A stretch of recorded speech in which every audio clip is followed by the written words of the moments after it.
Dublin Mallu world എന്ന നമ്മുടെ YouTube ചാനലിലേക്ക് എല്ലാവർക്കും ഹൃദയം നിറഞ്ഞ സ്വാഗതം. ഞാനിപ്പം ഇന്നൊരു വീഡിയോ ചെയ്യാൻ ഉദ്ദേശിക്കണമെന്ന് പറഞ്ഞിട്ടുണ്ടെങ്കിൽ, ഞാൻ മുന്നേ ചെയ്ത ഒരു വീഡിയോ കൃപാസനത്തിൻ്റെ തന്നെ ഒരു വീഡിയോ ആയിരുന്നു. അത് നൈറ്റ് ഷിഫ്റ്റ് ഉള്ളവർക്ക് എങ്ങനെയാണ് കൃപാസനത്തിന് ഉടമ്പടി പറ്റുമോ പറ്റില്ല എന്നുള്ളതിനെ കുറിച്ച് ചെയ്യുന്നൊരു വീഡിയോ ആയിരുന്നേ. അപ്പോൾ ആ ഒരു വീഡിയോ ചെയ്ത് അപ്ലോഡ് ചെയ്ത് ഇട്ട് കഴിഞ്ഞപ്പോൾ നമ്മുടെ സോണിയ മരിയ എന്ന് പറഞ്ഞിട്ടുള്ള ഒരു പുള്ളിക്കാരി ഒരു മെസ്സേജ് അയച്ചിരുന്നു ആക്ച്വലി. അപ്പം ഞാൻ ആ ഒരു വീഡിയോയിൽ പറഞ്ഞ കാര്യം എന്ന് വെച്ചിട്ടുണ്ടെങ്കിൽ, നൈറ്റ് ഷിഫ്റ്റ് ഉള്ളവർക്ക് ഇപ്പം നൈറ്റ് ഷിഫ്റ്റ് ഉള്ളവർക്ക് നമ്മുടെ കൃപാസന ഉടമ്പടി എന്ന് പറയുമ്പം അതിൻ്റെ സമയക്രമങ്ങൾ നമുക്കറിയാം. രാവിലെ 5:30ക്കും വൈകിട്ടൊക്കെയാണ് പ്രാർത്ഥന അല്ലേ. അപ്പം നൈറ്റ് ഷിഫ്റ്റ് ഉള്ളവർക്ക് ആ ഒരു ടൈം പാലിച്ചു പോകാൻ വേണ്ടി കുറച്ച് ബുദ്ധിമുട്ടായിരിക്കും ഓഫ് കോഴ്സ് അല്ല. നമുക്കിപ്പം ഹോസ്പിറ്റലിൽ വർക്ക് ചെയ്യുന്നവർ അല്ലെന്നുണ്ടെങ്കിൽ കമ്പനികളിലൊക്കെ വർക്ക് ചെയ്യുന്ന ആളുകൾക്ക് രാവിലെ കൊണ്ടുപോയി അല്ലെന്നുണ്ടെങ്കിൽ രാവിലെ പ്രാർത്ഥനാ പുസ്തകം കൊണ്ടുപോയി എണിച്ചിരുന്ന് പ്രാർത്ഥിക്കുക അല്ലെങ്കിൽ വൈകിട്ട് പ്രാർത്ഥിക്കുക എന്നുള്ളത് ഒരു ശ്രമകരമായിട്ടുള്ള പരിപാടിയായിട്ട് എനിക്ക് തോന്നിയത് കേട്ടോ. ആസ് എ പേഴ്സൺ ഒരു ജനറലായിട്ട് പറയുകയാണെന്നുണ്ടെങ്കിൽ ഇപ്പോൾ എല്ലാവർക്കും കുറച്ച് ആളുകൾക്കൊക്കെ പറ്റുമായിരിക്കും ഒരു പക്ഷേ, അങ്ങനെ പ്രാർത്ഥിക്കുന്നവരുണ്ടായിരിക്കാം. പക്ഷേ മോസ്റ്റ്ലി എനിക്ക് തോന്നുന്നു അതൊരു എല്ലാവർക്കും പറ്റിയൊരു കാര്യമാണെന്ന് എനിക്ക് തോന്നിയില്ല. പിന്നെ ആ ഒരു സമയം ക്രമം എന്ന് പറഞ്ഞിട്ടുണ്ടെങ്കിൽ ഉടമ്പടിയിൽ പറഞ്ഞിരിക്കുന്ന കാര്യങ്ങൾ പാലിക്കണം, അല്ലെങ്കിൽ ആ സമയക്രമം പാലിക്കണം എന്ന് തന്നെയാണ് എൻ്റെ ക്ലാസ്സിൽ ഞാൻ എടുത്തു കേട്ടത്. പക്ഷേ ഇങ്ങനെ ഒരു വിവരം ഈ സോണിയ മരിയ എന്ന് പറഞ്ഞ ആ ഒരു സഹോദരി പറഞ്ഞ വിവരം എനിക്കറിയത്തില്ലായിരുന്നു. ഇങ്ങനെ എന്താ പറയുക, സമയം മാറ്റി നമുക്ക് പ്രാർത്ഥിക്കുന്നതുകൊണ്ട് കുഴപ്പമൊന്നുമില്ല ഇപ്പം നൈറ്റ് ഡ്യൂട്ടി ഉള്ളവർക്ക് എന്നത് എനിക്കറിയത്തില്ലായിരുന്നു കേട്ടോ. ഞാൻ കേട്ട ക്ലാസ്സുകളിലൊന്നും അതിനെക്കുറിച്ചൊരു വിവരണമോ കാര്യങ്ങളൊന്നും ഉണ്ടായിരുന്നില്ല സത്യം പറഞ്ഞു കഴിഞ്ഞാൽ. അപ്പോൾ എനിക്കറിയത്തില്ല, അതൊരു പുതിയ വിവരമായിട്ടാണ് എനിക്ക് കിട്ടിയത്. പുള്ളിക്കാരി പറഞ്ഞതൊരു റോങ് ഇൻഫർമേഷൻ കൊടുക്കുന്ന വീഡിയോ ആണ്. അപ്പോൾ ഡിലീറ്റ് ചെയ്യണമെന്ന് പറഞ്ഞിട്ട് എന്നോട് ഇങ്ങനെ റിക്വസ്റ്റ് വിട്ടിട്ടുണ്ടായിരുന്നു. പക്ഷെ എന്തായാലും ഞാൻ ഡിലീറ്റ് ഒന്നും ചെയ്യുന്നില്ല. കാരണം ഞാൻ ആ ഒരു പറഞ്ഞ കാര്യം എന്ന് പറഞ്ഞിട്ടുണ്ടെങ്കിൽ, ആ ഒരു വീഡിയോയിൽ പറഞ്ഞ കാര്യം എന്ന് പറഞ്ഞാൽ നൈറ്റ് ഷിഫ്റ്റ് അങ്ങനെ നമ്മൾ ആ ഒരു സമയക്രമം എടുത്ത് പ്രാർത്ഥന ചൊല്ലുന്നതും അതല്ലാതെ ചൊല്ലുന്നതും തമ്മിൽ വ്യത്യാസം ഉണ്ടെന്നാണ് എൻ്റെ ഒരു വിശ്വാസം. ആക്ച്വലി നമ്മുടെ ആ ഒരു സമയം തന്നെ പാലിച്ചുകൊണ്ട് പ്രാർത്ഥന ചൊല്ലി നമ്മൾ ബിക്കോസ് നമ്മൾ 5:30ക്കൊക്കെ എണിച്ച് എല്ലാ ദിവസവും എണിച്ച് പ്രാർത്ഥന ചൊല്ലുക എന്ന് പറയുന്നത് തന്നെ ആ ഒരു പ്രാർത്ഥനയോട് എത്രമാത്രം നമുക്ക് ആത്മാർത്ഥത കൊണ്ടായിട്ട് നമ്മൾ ചെയ്യുന്നത് അല്ലേ. ആ സമയം തെറ്റിക്കാതെ തന്നെ കറക്റ്റ് സമയത്ത് നമ്മൾ പ്രാർത്ഥന ചൊല്ലുക എന്ന് പറഞ്ഞാൽ ഒരു പ്രത്യേക ഒരു കാര്യമാണല്ലേ. അപ്പം ഞാൻ അങ്ങനെയാണ് വിചാരിച്ചത് ആക്ച്വലി. ബട്ട് അല്ലാതെ ഇപ്പം കൃപാസനത്തിൽ നിന്ന് കിട്ടിയ വിവരം വെച്ചുകൊണ്ട് പറഞ്ഞൊരു കാര്യമല്ല അത്. ആക്ച്വലി കൃപാസനത്തിൽ നിന്ന് അതിനെക്കുറിച്ചൊരു നൈറ്റ് ഷിഫ്റ്റ് ഉള്ളതൊക്കെ എങ്ങനെയാണ് അല്ല എങ്ങനെയാണ് ഈ പിന്നെ എന്താണ് പ്രാർത്ഥന ചെല്ലേണ്ട കാര്യം ക്ലാസ്സിലെടുത്ത് ഞാൻ കേട്ടില്ല. കാരണം ഞാൻ 2 പ്രാവശ്യം ക്ലാസ്സിന് പോയ ആളാണ്. ആ 2 പ്രാവശ്യങ്ങളിൽ നൈറ്റ് ഡ്യൂട്ടിയിലുള്ളവർക്ക് ഇങ്ങനെയുള്ള ക്ലാസ് എടുക്കണമെന്ന് പറഞ്ഞ് ഞാൻ ഇതുവരെയായിട്ടും കേട്ടിട്ടില്ലായിരുന്നു. അപ്പോൾ എനിക്കത് പുതിയ വിവരമായിട്ടാണ് എനിക്ക് കിട്ടിയത്. അപ്പോൾ പുള്ളി സഹോദരി പറഞ്ഞ അത് കാര്യം നിങ്ങൾ ഓരോരുത്തരും ഒരു അഡ്വൈസ് ആയിട്ട് എടുക്കാൻ ഞാൻ പറയുവാണ്. കാരണം വെച്ചിട്ടുണ്ടെങ്കിൽ, അങ്ങനെ ഒരു ഓപ്ഷൻ ഉണ്ടെന്നുണ്ടെങ്കിൽ ഓഫ് കോഴ്സ് എല്ലാവർക്കും ട്രൈ ചെയ്യാവുന്ന കാര്യമാണ്. അതെനിക്ക് അറിയത്തില്ലായിരുന്നു.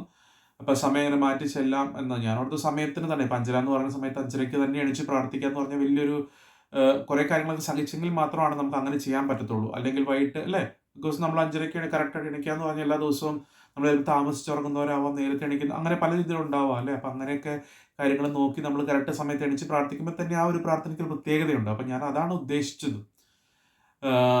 പക്ഷേ ഇങ്ങനൊരു ഓപ്ഷൻ ഉണ്ട്. അപ്പം എൻ്റെ ഒരു അഭിപ്രായത്തിൽ അങ്ങനെയുള്ളൊരു നൈറ്റ് ഷിഫ്റ്റ് ഒഴിവാകുന്നവരെ പ്രാർത്ഥനയ്ക്ക് വെയിറ്റ് ചെയ്യാമെന്ന് ഉദ്ദേശിച്ച് നല്ലൊരു ഇതുകൊണ്ട് തന്നെയാണ് ഞാൻ പറഞ്ഞത്. അതിപ്പോൾ അതിനകത്തൊരു അങ്ങനെ പ്രാർത്ഥിക്കാൻ അല്ല മറ്റേ പറഞ്ഞ് പ്രാർത്ഥിക്കാമെന്ന് അങ്ങനെ ഞാനൊന്നും പ്രത്യേകിച്ച് ഉദ്ദേശിച്ചില്ല. ഞാനിങ്ങനെ എന്താ പറയുക, അങ്ങനെ ഒരു ടൈം ക്രമം തന്നെ ഫോളോ ചെയ്ത് പ്രാർത്ഥിക്കുന്നതാണ് ഇച്ചിരി കൂടെ നല്ലതെന്നുള്ളൊരു ഓപ്ഷനിലാണ് ഞാൻ പറഞ്ഞത്. അല്ലാതെ കൃപാസനത്തിൽ നിന്ന് കിട്ടിയ ഇൻഫർമേഷൻ ഇങ്ങനെയാണ് എന്ന് പറഞ്ഞിട്ടല്ല ഞാൻ പറഞ്ഞത്. സത്യം പറഞ്ഞാൽ അങ്ങനെ ഒരു ഇൻഫർമേഷൻ കിട്ടിയിട്ടുമില്ല.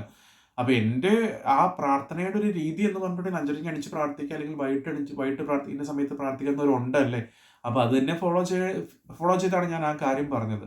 അപ്പം ആ സഹോദരി പറഞ്ഞത് വെച്ച് നോക്കുകയാണെന്നുണ്ടെങ്കിൽ, സോണിയ മരിയ എന്ന് പറഞ്ഞ സഹോദരി പറഞ്ഞു വെച്ച് നോക്കുകയാണെന്നുണ്ടെങ്കിൽ, അപ്പോൾ നമ്മൾക്ക് വേറെ സമയങ്ങളിലും മാറ്റി പ്രാർത്ഥിക്കാം. ബസ്സിൽ പോകുമ്പോൾ പ്രാർത്ഥിക്കാമെന്ന് പറയുന്നു, കത്തിച്ച് പ്രാർത്ഥിക്കാമെന്ന് ആ സമയത്ത് പ്രാർത്ഥിക്കാം. അല്ലെങ്കിൽ ഹോസ്പിറ്റലിൽ കൊണ്ടുപോയി പിന്നെ കത്തിച്ച് പ്രാർത്ഥിക്കാം. ഇതൊക്കെ ഇങ്ങനെയൊക്കെ ചെയ്യാം എന്നാണ് പറഞ്ഞത്. സോ ചിലപ്പോൾ അങ്ങനെ ആയിരിക്കാം കേട്ടോ. എനിക്ക് കറക്റ്റായിട്ട് അറിയത്തില്ല അതിനെക്കുറിച്ച് സത്യം പറഞ്ഞു കഴിഞ്ഞാൽ. പക്ഷെ ഞാൻ പറഞ്ഞ കാര്യം എന്ന് പറഞ്ഞിട്ടുണ്ടെങ്കിൽ, ആ ഒരു സമയക്രമം ഫോളോ ചെയ്തുകൊണ്ട് പ്രാർത്ഥിക്കുന്നത് വളരെ നല്ലതാണ് അല്ലേ. ബിക്കോസ് നമ്മൾ ആ ഒരു കഷ്ടതകളൊക്കെ സഹിച്ചാണ് നമ്മൾ 5:30ക്ക് എണിക്കാന്ന് പറഞ്ഞാൽ അത്ര എളുപ്പമുള്ള കാര്യമല്ല എല്ലാവർക്കും. അപ്പം അത് വെച്ചുകൊണ്ടാണ് ഞാൻ പറഞ്ഞത്. അതല്ലാതെ കൃപാസനത്തിൽ കിട്ടിയ ഇൻഫർമേഷൻസ് വെച്ചുകൊണ്ട് ചെയ്തൊരു വീഡിയോ അല്ല സത്യം പറഞ്ഞു കഴിഞ്ഞിട്ടുണ്ടെങ്കിൽ ആ ഒരു വീഡിയോ. കാരണം എനിക്ക് ഒരു ഇൻഫർമേഷൻ കിട്ടിയിട്ടില്ല. അതുകൊണ്ട് എനിക്ക് അതിനെക്കുറിച്ച് അറിയത്തില്ല. അപ്പം ആ പ്രാർത്ഥനയുടെ നിബന്ധനകൾ അങ്ങനെയാണല്ലോ. 5:30ക്ക് എണിച്ച് പ്രാർത്ഥന. അപ്പം അത് വെച്ചുകൊണ്ടാണ് ഞാൻ സംസാരിച്ചത്. ഓക്കെ. അപ്പം നൈറ്റ് ഡ്യൂട്ടിയൊക്കെ ചെയ്യുന്ന ആളുകളാണെന്നുണ്ടെങ്കിൽ ആ നൈറ്റ് ഷിഫ്റ്റ് മാറുന്ന സമയത്തോ അല്ലെങ്കിൽ വേറെ അങ്ങനെ എടുത്ത് ചെയ്യാൻ പറഞ്ഞു വെച്ചിട്ടുണ്ടെങ്കിൽ ആ പ്രാർത്ഥന മുടങ്ങാതെ അതിൻ്റെതായ രീതിയിൽ ചെയ്യണം എന്ന് വിചാരിച്ചിട്ടാണ് ഞാൻ അങ്ങനെ പറഞ്ഞത്. ഓക്കെ. അപ്പം സഹോദരി പറഞ്ഞ മീൻസ് മരിയ, ആ പെൺകുട്ടി പറഞ്ഞ ആ ഒരു മെസ്സേജ് അതിനുള്ളിൽ കിടപ്പുണ്ട്. നിങ്ങൾക്ക് ആർക്ക് വേണേലും ആ രീതിയിൽ ചെയ്യാം. ഇപ്പം നിങ്ങളുടെ ഇഷ്ടം പോലെ ചെയ്യാം കേട്ടോ. നമ്മളത് റോങ് ഇൻഫർമേഷൻസ് കൊടുക്കുക എന്ന ലക്ഷ്യത്തോടു കൂടി ചെയ്തതൊന്നും അല്ല അത്, ഉറപ്പായിട്ടും. എന്തായാലും ഞാൻ വീഡിയോ ഡിലീറ്റ് ചെയ്യാൻ ഉദ്ദേശിക്കുന്നില്ല, അവിടെ കിടക്കട്ടെ അത്. അപ്പം എൻ്റെ ഒരു രീതി വെച്ചിട്ടാണ് ഞാൻ അത് പറഞ്ഞത്. അപ്പം അതിൻ്റെ ക്ലാരിറ്റി കിട്ടിയെന്ന് എനിക്ക് തോന്നുന്നു. അപ്പോൾ അതിൻ്റെ മെസ്സേജ് താഴെ കിടപ്പുണ്ട്, ആർക്കാണെങ്കിലും പോയി നോക്കാം. പുള്ളിക്കാരി അടുത്ത് കറക്റ്റായിട്ട് കാര്യങ്ങൾ എഴുതിയിട്ടുണ്ട്. ഒരു ന്യൂ ഇൻഫർമേഷൻ ആയിട്ട് എനിക്ക് തോന്നി. I take it in A positive way actually. I don't have any problems when she wrote in the way. So which is fine, like people do right things, and I agree with that actually. Like I take positives out of such things. So nothing wrong in it actually. ഞാൻ അതിനകത്ത് തന്നെ പറയുന്നുണ്ട്, നിങ്ങൾക്ക് അറിയാവുന്നുണ്ടെങ്കിൽ കാര്യങ്ങൾ പറഞ്ഞു കൊടുക്കണം കേട്ടോ എന്ന് പല കാര്യങ്ങളും ഞാൻ പറയാറുണ്ട് വീഡിയോയുടെ. എനിക്കറിയാൻ പാടാത്ത അല്ലെങ്കിൽ ഡൗട്ടുള്ള കാര്യങ്ങളിൽ ഞാൻ നിങ്ങൾക്ക് ആർക്കെങ്കിലും അറിയാമെങ്കിൽ താഴെ വന്ന് മെസ്സേജ് ചെയ്യുക എന്ന് പറഞ്ഞിട്ട് പറയാറുണ്ട്. എപ്പോഴും ഞാൻ അതേ ഉദ്ദേശിച്ചിട്ടുള്ളൂ കേട്ടോ. ഇനി എന്തായാലും ആ ഒരു വീഡിയോയുടെ ക്ലാരിറ്റി തരണം എന്ന് തോന്നി, അതുകൊണ്ടാണ് ഞാൻ ഈ കാര്യങ്ങൾ പറയാൻ വേണ്ടിയിട്ട് വന്നത് കേട്ടോ. എല്ലാവർക്കും നല്ലൊരു ദിവസം ആശംസിക്കുകയാണ്. അതുപോലെ തന്നെ കൃപാസന മാതാവിൻ്റെ അനുഗ്രഹം എല്ലാവർക്കും കിട്ടട്ടെ.